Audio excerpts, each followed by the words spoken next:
গাজীপুর জেলা আইনজীবী সমিতির নির্বাচনে ভোট গ্রহণ চলছে।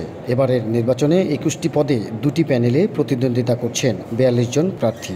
মোট ভোটার সংখ্যা রয়েছে ২,২০৩ জন। আধা ঘন্টার মধ্যাহ্ন বিরতি দিয়ে ভোট গ্রহণ চলবে সকাল ৯টা থেকে বিকেল ৫টা পর্যন্ত। বঙ্গবন্ধু আওয়ামী আইনজীবী পরিষদ থেকে সাদা প্যানেলে সভাপতি পদে অ্যাডভোকেট রফিকুল ইসলাম রফিক ও সাধারণ সম্পাদক পদে অ্যাডভোকেট রবিউল সিদ্দিক সহ অন্যান্য পদে ২১ জন প্রার্থী প্রতিদ্বন্দ্বিতা করছেন।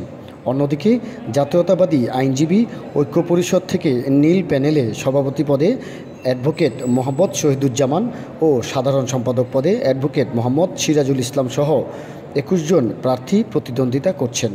সকাল থেকে উৎসবমুখর পরিবেশে শান্তিপূর্ণভাবে ভোট গ্রহণ চলছে। মোতায়েন রয়েছে বিপুল সংখ্যক আইনশৃঙ্খলা বাহিনীর সদস্য।